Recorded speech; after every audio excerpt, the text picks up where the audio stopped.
Moving right along.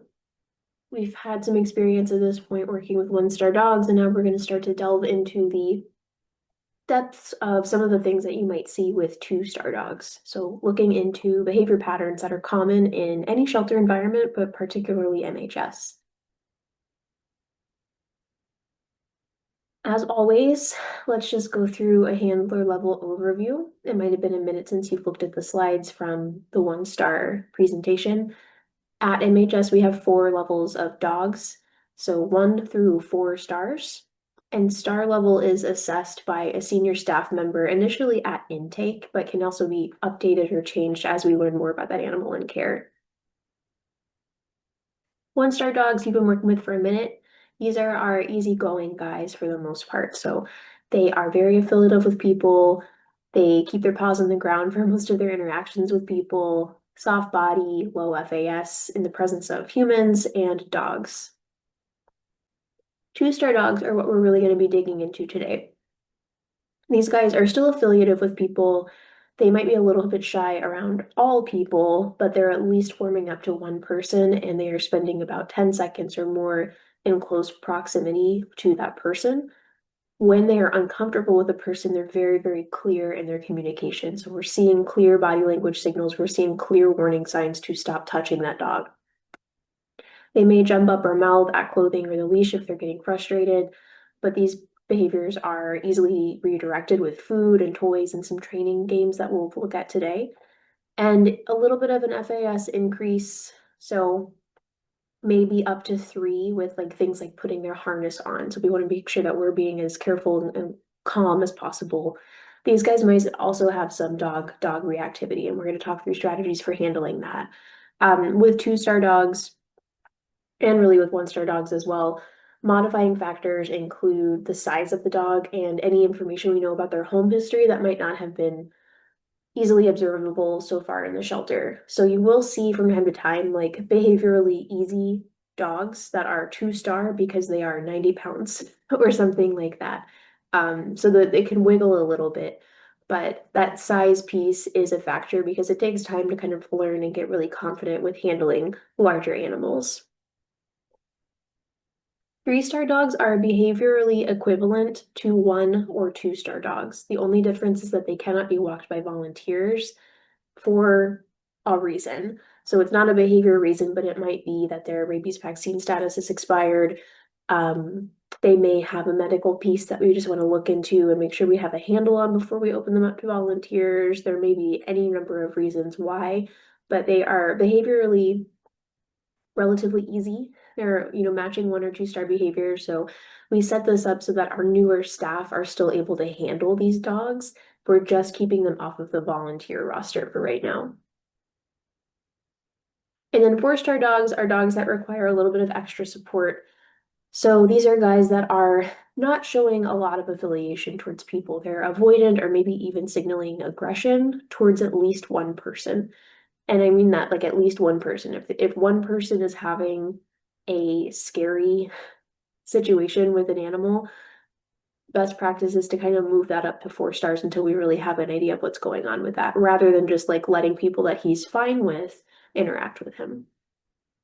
Jumping up and clasping, similar to 2-star dogs, but this is going to require a little bit more of a defensive technique to redirect, maybe a little bit more intense in the mouthing, maybe leaving bruises. And then high FAS, either they're going stiff and fearful or they're showing some sign of aggression with body handling. Same thing with other dogs.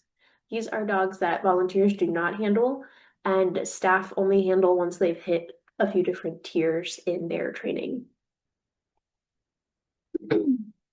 As a general rule, if you walk up to a dog's kennel and there's no signage, assume they are a 4-star dog until you can figure out with a senior staff member what the deal is.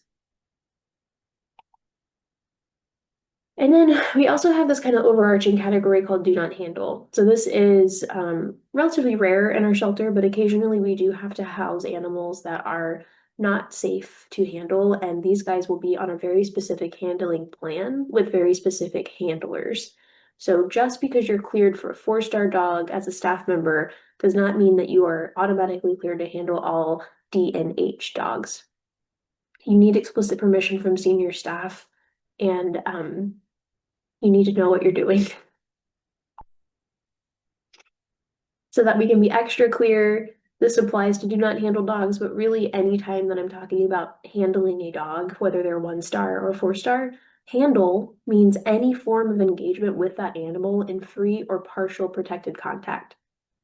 Free contact means that there is no physical barrier between me and the animal. I can reach out and touch that animal can reach out and touch me.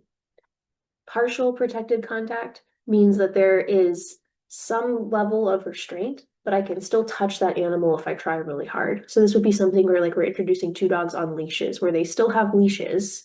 They can still be pulled away from each other, but they can actually touch each other. There's no physical barrier between them. So that's what handling means. Do not handle means that you do not open the kennel door unless that dog is safely behind a closed guillotine. So our do not handle dogs will typically be in a kennel where there's a guillotine that cuts off one half of the kennel from the other space. So we can put that dog safely on one side of that kennel, close the guillotine door, and allow cleaning or feeding or whatever needs to happen in that safe and empty space.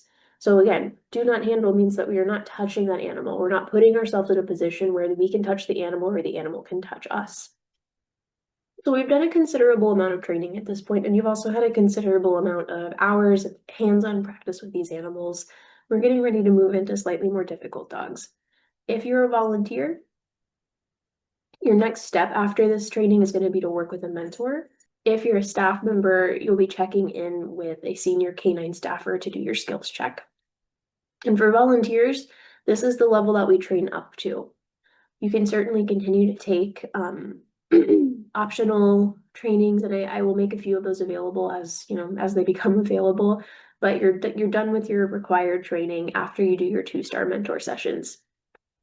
For staff, you have the option to still train up to 4-star. I don't expect everybody to handle 4-star dogs unless you really want to, but just as a heads up, there's an additional online class that you'll be taking on ethical behavior modification in the shelter. There's a defensive handling class that is in person and offered quarterly. And then you'll need at least minimum 3 months under your belt at the shelter before we can move you into 4-star handling. Before we get too deep into this, I do want to discuss some sensitive stuff. So MHS does perform euthanasia, and we're going to talk through the ins and outs of that today because it is unlikely that a 2-star dog will be euthanized, but it does happen. And it's important that we're all on the same page and we all know how to support each other. So let's just do a quick palate cleanser.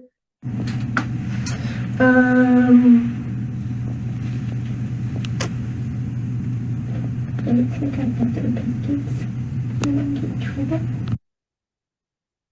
I could watch him do that all day. Okay. Serious face on. So pathway planning is a thing that I spend a lot of time on at MHS, and all of our senior staff take very seriously. As we move up the star ladder that we just discussed with our dogs, we are encountering more and more challenging behaviors. The shelter environment, no matter what we do to de-stress, is largely not conducive to ethical and effective behavior modification. So our job is really not about changing a lot of emotional responses to particular things or teaching complicated behaviors. Our job is about maintaining or lowering stress and helping these animals to build resilience in places where they can. A lot of the things that we'll talk about throughout this training are designed to do those 2 things. Our average adopter is a busy family with multiple children and animals. They also tend to have limited bandwidth financially and otherwise for ongoing behavioral support. So we keep that in mind as well when we're looking at dogs who we can place in the community and what's a reasonable burden to put on an average adopter. You've probably heard of the no-kill movement.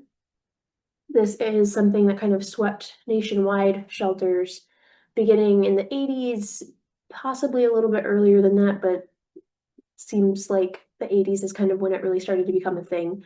But this was in a response to high euthanasia rates in shelters across the country. So shelters pledged to maintain a live release rate of at least 90%.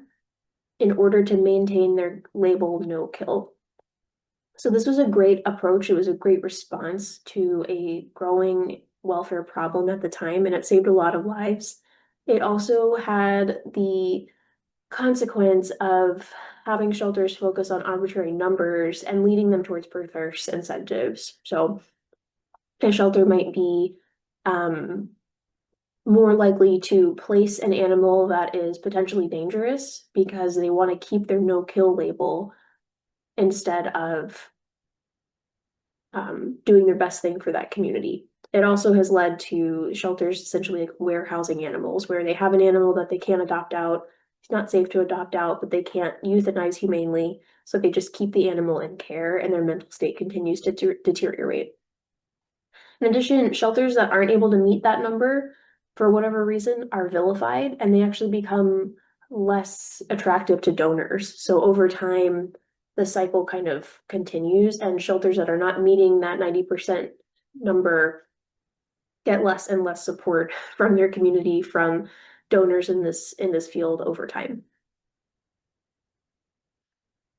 What's been coming around a little bit more recently is something called socially conscious sheltering. So this is created by folks in the field in response to no kill, focusing on making the right choice for each individual, not just animals, but each individual community and what that community looks like, and not on tracking quotas. This positions a shelter as a part of the community that supports the community, and the community supports the shelter. So we're playing the long game with the community. We're placing animals in homes that are increasing quality of life for people and encouraging those people to continue to support the shelter throughout their lives, encouraging those neighbors in that community, everybody kind of coming back to the shelter, and seeing this as a place of support and not as a place of risk. We focus on minimizing suffering and we use behavioral science to make those decisions and on making placement decisions that improve the human-animal bond. So at the end of the day, dogs and cats are companion animals. If we are going to place a dog in a home with a human companion that they are fearful of or that they are aggressive toward, we're not helping build that bond between humans and animals. We're actually just putting people and animals potentially at risk. We're also taking a realistic and culturally informed approach to what is possible in terms of behavior change in the shelter and moving forward in a home, looking at the realities of what our community is able to take on, what resources our community has access to, all those things. So the words on the slide here are MHS's euthanasia policy. I want to stress that we do not euthanize animals for available space, length of stay, treatable medical or behavior issues. However, if we are seeing an animal who is deteriorating in care or has a medical or behavior issue that is going to make it very difficult for a human caregiver outside of our shelter to provide a good quality of life for that animal while also maintaining a good quality of life for themselves, we do not like to see that animal suffer. We do make every effort before then, and I can tell you a little bit more about what this looks like at MHS. First of all, if we have an animal who's been interacting with volunteers, let's say a two-star dog, and we determine that the best and kindest outcome for that animal is humane euthanasia, we let our volunteers know. So by walking two-star dogs, you are opting into being informed of the occasional decision for euthanasia. Volunteers are notified via email, and we include a sensitive topic note in the subject line so that you can choose to read it or not. And you're always welcome to come and talk to staff and ask questions. We do expect to maintain a team-oriented and respectful and kind tone. When these decisions are made, the team comes together. We don't break apart. We just ask that you understand that our team who makes these decisions takes it very seriously and is doing the best they can with the resources we have to support not only that individual animal, but every human and creature around that animal. So at MHS, we have an outcomes committee that meets once a week at a minimum. It involves a minimum 3 staffers. It's the species lead. So for dogs, it's me. our shelter operations director, and a member of the medical team. We discuss animals that are suffering from a welfare perspective and figure out, are there ways that we can tweak the supports that we're already giving them or add more supports or, change something about what's going on for them right now to improve welfare and well-being for that animal? Are there ways that we can better advertise them to be adopted out in the community? Are there options to transfer them to a place where they might be more successful?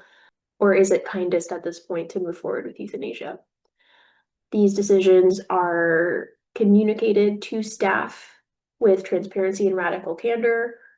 Animals who volunteers have interacted with are communicated to volunteers, but we try not to burden you with all of the things. We try to only let you know about animals that you know.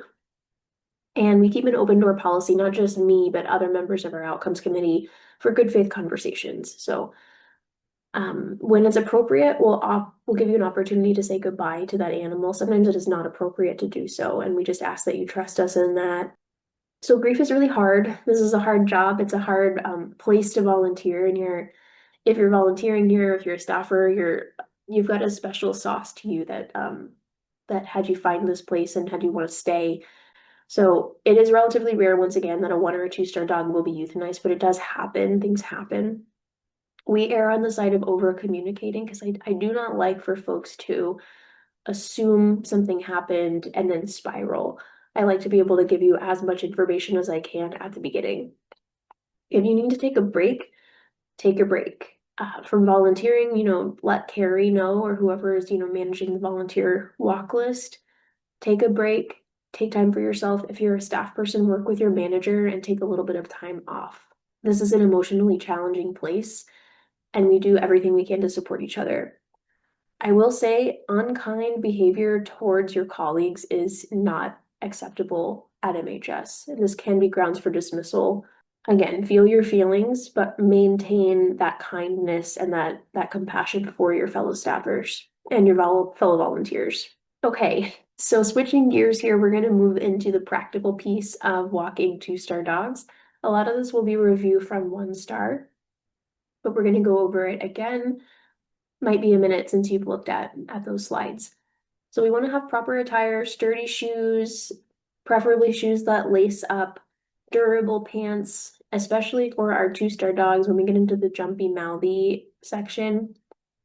You're going to want pants that are durable and not super thin fabric. You want food on you. As you get to know the dogs, you'll start to know what different things they prefer. And we definitely try to communicate that to you as well as staff. Keep your phone on you, keep a radio on you, and this piece is really just for staff, but keep a slip lead on you, staffers. Volunteers, you're welcome to have a slip lead as well, but it's not necessary. Quick reminder for loose dog procedures: if a dog jumps their homeroom door, is running through the lobby, somehow gets loose indoors, remain calm. Yell loose dog, and also I recommend radioing it so that other people in the building can hear you. If you've got a slip lead on you, use that. If not, grab a regular leash and take the clip and loop it through the hand, like the hand loop, to make a slip lead. And then loop that over the dog calmly, carefully, walk the dog back to their space. Try calling the dog to you, use food if you can. This is a great time to empty your treat pouch. If the dog is not coming to you, if they're over aroused, if they're fearful, grab staff. And for staffers, I would recommend grabbing a senior staffer just to have a second set of hands and help you kind of navigate through that situation. If you're outside, it's a little harder, but definitely still remain calm. Rather than yelling loose dog, I would communicate on the radio. We don't want to yell and scare the dog to run further away. So just communicate calmly on the radio that you have a loose dog and let us know where you are on the property. Don't chase the dog, try to keep them in your sight, but if you can, actually jogging away from them, getting their attention and then jogging away from them while facing them can get them to chase you. And you might be able to have them come all the way up to you, and then you can get them. Be calm with your body language and specifically calm in ways that dogs interpret, right? So big yawn, blinking, moving your head away, kneeling down with your side offered to the dog, those kinds of things. If you've got a slip lead, use that. If not, do the trick with the regular leash. Use snacks and ask for help.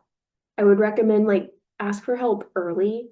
Um, I know we all want to be able to solve our own problems and fix our own issues, but having a helping hand can be really useful and no one's going to be upset with you.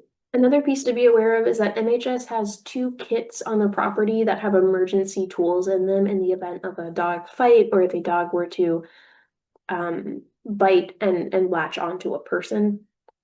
So we're not going to go over the tools in great detail today, but your job as a relatively new staffer or as a 2-star volunteer is if there is an emergency and a senior staffer asks you to grab the bite kit, you grab the bite kit and you give it to the senior staffer. That's all you need to do. The bite kits are they're buckets behind the front desk. And then there's also one in dog tech, which is the exam room where the medical team is. Just do what you're told. We can always ask questions and unpack and Monday morning quarterback after everybody is safe and secure. It's possible that you'll get hurt. A lot of the training that we do is designed so that you minimize injuries because we don't want you to get hurt, but things happen and no one is in trouble, including the animals. No one is in trouble, including the animals. I cannot stress that enough. You are not getting a dog in trouble if you report that they hurt you in some way.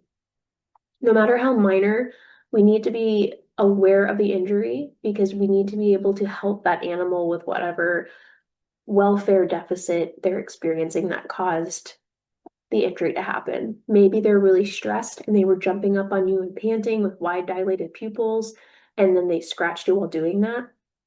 Yes, I'm concerned about the scratch, but I'm also concerned about that animal's welfare. And this is an opportunity to intervene and give them some support. I don't know if they need that support if you don't tell me that it happened, right? So tell us if you get hurt. If a bite or a scratch draws blood, we do have a mandated 10-day quarantine for that animal, but it sounds a lot scarier than it is. The animal is able to interact with staff for those 10 days. They are able to go outside. They are able to do all the things. They just have a slightly limited social circle for 10 days.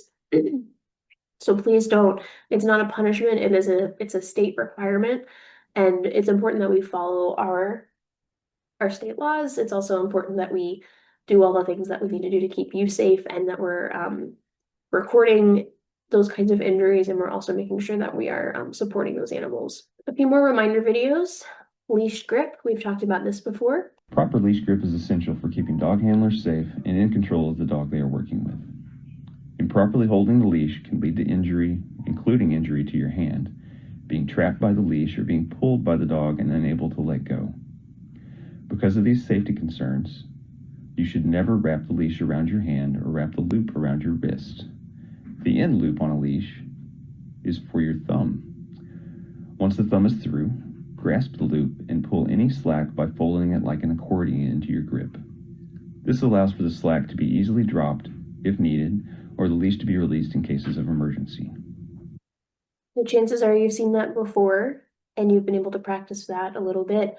I do want to note if you're having trouble with handling the leash, you're not feeling super confident, I do have office hours that I offer in person, and those dates get updated. But it's a few times a week usually that you can sign up and just whatever questions you have, whatever you want to work on, we can work on it together. All right, and then this one goes a little deeper into some different ways that you can gather up slack on your leash.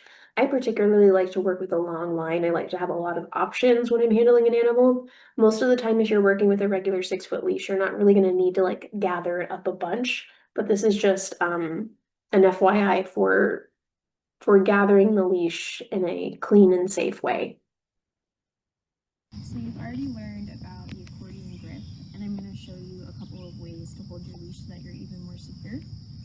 So we start again with the thumb, and then instead of just gathering it in as an accordion, we'll take a little bit of slack and loop it over the thumb again.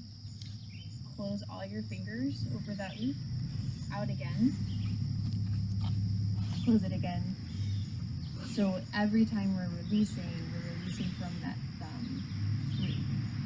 That's going to give you a little bit more control And the other nice thing about this is that you can actually really easily switch hands if you need to, keeping it, sorry about that noise, keeping it nice and secure and tidy. Hello. So the other thing you can do, depending on the size and like shape of your hands and fingers, is in addition to just that thumb lock, you can loop it on your forefinger. So we've got the thumb loop again, and instead of looping it on the thumb, I'm going to bring it in on a forefinger, close, out, forefinger, close, out. And even with this grip, it's a slightly more complicated, but you can still switch pretty easily depending on which hands you need. So that's your thumb lock and your finger lock. I recommend practicing that a lot so that it gets really fluent, especially doing it with both hands, because you never know which hand you're going to need at any given moment. All right, so let's get into a couple of examples of exiting kennels. This is with a slip lead in a traditional kennel, so it's a little bit more relevant for staff. Oh, sorry. You're good. Yeah.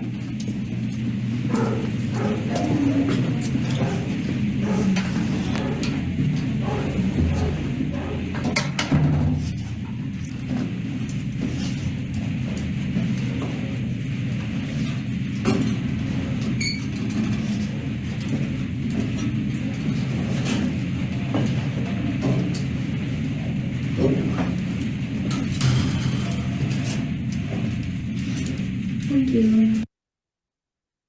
Here's what a slip lead exit would look like in a homeroom.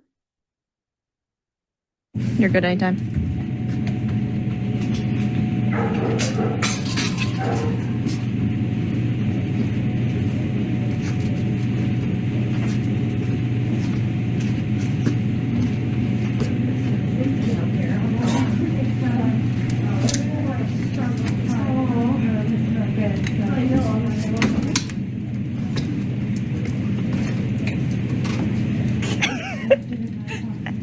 And I get it caught on the doorknob there, but there's some benefits to not entering the kennel. So, the dog comes up, just loop it over their head, and then for that entire period, you have full control, or at least some control over where that animal is relative to your body. You're never in a situation when you walk into the kennel, the dog is like naked with no leash, and then you're trying to wrangle them while they're jumping at you. And then these examples, they can work with a slip lead, they can also work with the clip lead, but we can use enrichment items to help slow our busy bodies down a little bit and get them out of the kennel safer.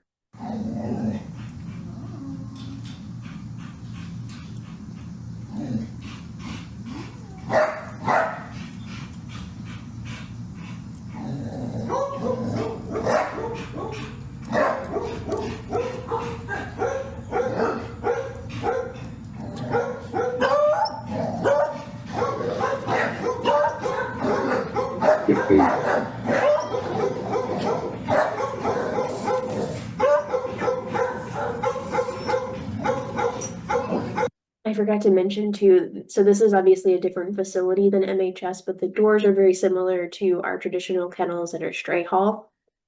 You can kind of get a sense of how that might look in MHS. And this one is similar, but with instead of a snuffle mat, we're going to use a stuffed toy.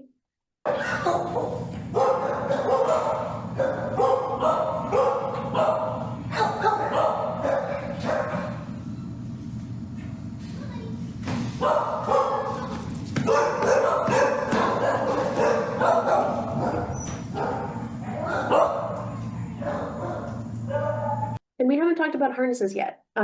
We do talk about them in the 1-star training, but I want to stress in most cases for 2-star dogs, you're going to want to consider not harnessing them inside their space.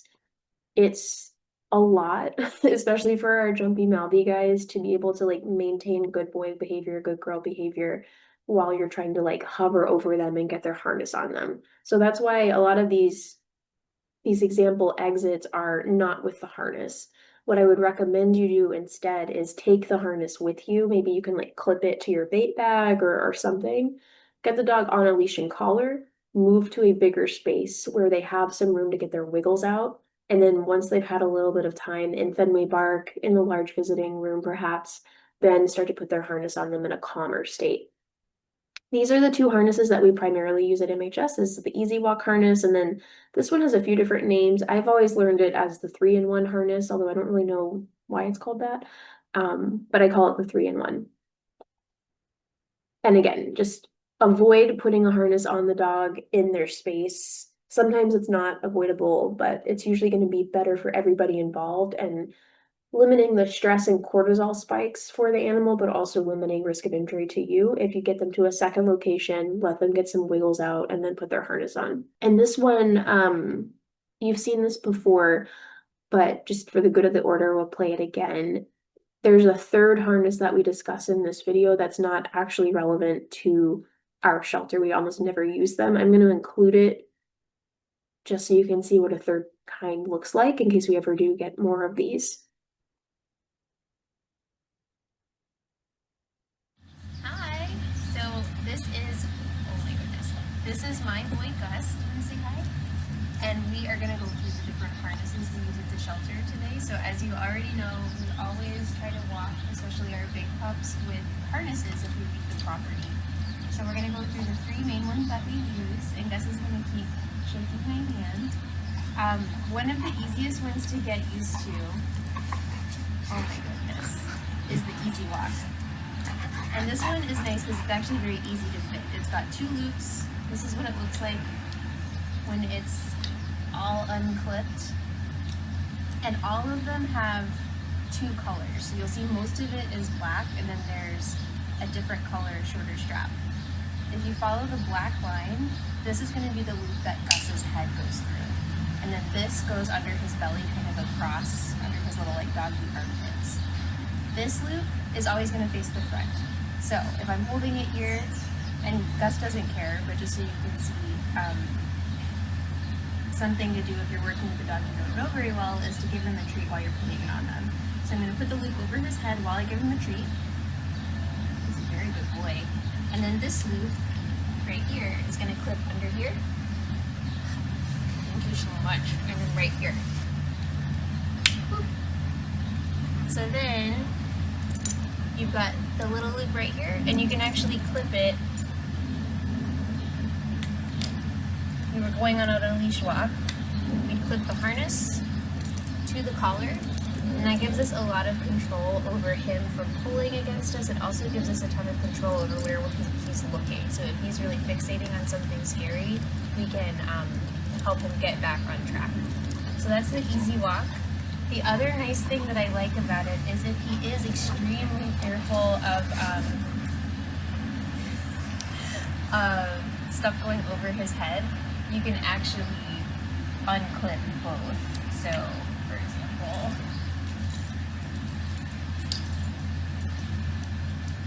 instead of looping that head loop over his head, Gus, come here. Look up. You can go right like this, and then go from there. So I'm going to let him shake that off for a second. The second harness that we use a lot at the shelter, and this is actually my favorite, is the 3-in-1. So this guy has a few more clips, but it tends to be a lot more comfortable on our dogs, and you have much better control over them. This is what it looks like when it's totally unclipped. This is probably how you're going to find it a lot of times in the shelter. Your North Star is this tiny piece right here. So if you can find this, hang it up like this, and this is going to tell you what to do. So we've got this little T on the top, gray, tiny piece. This loop here is the head loop. So Gus's head is going to come right through here. This loop, just like with the Easy Walk, this goes right on the front of his chest. So again, we're going to get our treat ready. Gus. As soon as he's finished. Gus, come here. Loop it over his head, again like so. And then we've got that North Star, that strap going straight down his back. This longer one runs parallel along the side of his belly, and then these straps go up and over the side, right here, and right here. And I forgot to mention on the Easy Walk, but for all of these harnesses, you want to check for fit, and generally we're looking for about 2 fingers that you can fit easily in here. This is probably a little bit too big right here, but I can adjust it later. And then here is where we clip, so right here at the front, and right here as well. You also have the option with this one to clip at the back. I don't really recommend it for shelter pups because a lot of times clipping their leash at the back here can trigger a sort of like sled dog response, and they feel the pull on the back and they just want to go forward and get harder. So this again gives you a little bit more control. And you look very, very handsome. Okay, so the last one is the Freedom Harness. And I should also say I'm going through these very quickly because Gus is my actual dog, so he's not getting stressed by me handling him so much. If you are starting to see signs of stress, like excessive panting, maybe their ears are flipping back, they're actively trying to increase distance from you, give them a break, and maybe don't even harness them that day if it's just too much. Last one is Freedom Harness. This is not my favorite one for shelter use. As you can see, there's lots of little loops that tend to get all twisted around in the wash. And because we wash these harnesses so frequently at the shelter, it's honestly really annoying to get them unlooped. But they're really pretty. And something you can do to orient you is you look for the soft velvet strap. This is always going to be the belly strap. So if I'm holding it up, I've got a head loop right here. Gus's head's going to go through here. Are you having a good time? Are you having a good time? And then the belly loop will wrap under the belly. So we'll try it now. Gus. Hi! Oh no, go get it. Sit, please. Thank you. So we'll loop it over his head, right here. We've got that weird little loop. This time it's at the back, which is another kind of weird thing about this one. Thank you so much. And then we're gonna go down. Oh, and clip on the back, and then on the other side. And this one, this is not his regular harness, and it's actually a little bit snug on him because he's a bit of a chonk, but just for kind of showing you, this is actually about as big as I can make it, so he probably needs a bigger size, but this is going to be a little bit too tight on him. You can see his loop is kind of coming out on the side. For this one, again, you can clip it on the back if you like, or you can clip here at the front and to the collar, and that's always going to be the safest option for you, especially when you're taking our dogs off property, just in case, you know, the leash and harness somehow become unattached. You've got that collar as a feel safe. So those are the 3 main ones. If you ever have questions, let us know, and happy walking. In addition to that, that video is like at least 5 years old.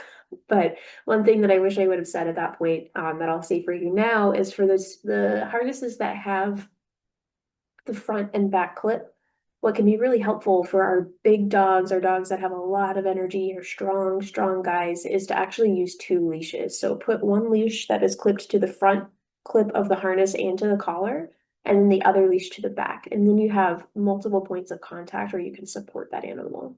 I also just wanted to show a video that's more recent and a little bit more realistic, because again, like Gus is like wiggling all around in that video, but he's like staying near me. He's not aggressive. He's not getting stressed. I wanted to show a little bit more of what it can look like to take your time, and really stress take your time and just move at the animal's pace. You'll notice this is a video where I have the animal in Fenway Bark. She's leaving and coming back as she feels like it. And the whole thing really only takes like 90 seconds.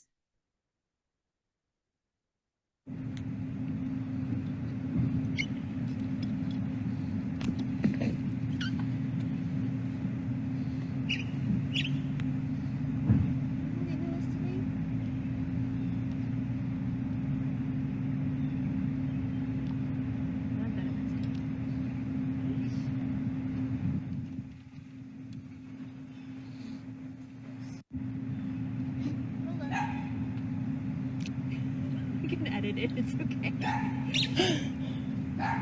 Oh no. This is what it looks like to let their wiggles get out a little bit before we harness them. And we're splitting it up, so she's getting a treat after that first clip.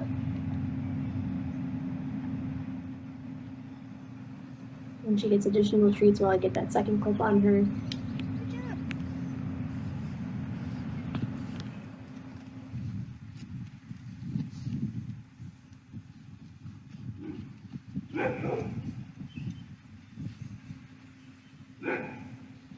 So it's still pretty smooth, even though she got to do lots of squeakies, lots of foraging, lots of running in between. And again, it only took like 90 seconds. All right, let's take a little break. And then when we come back in the next section, you'll start to look into shy and fearful dogs and how to work with them.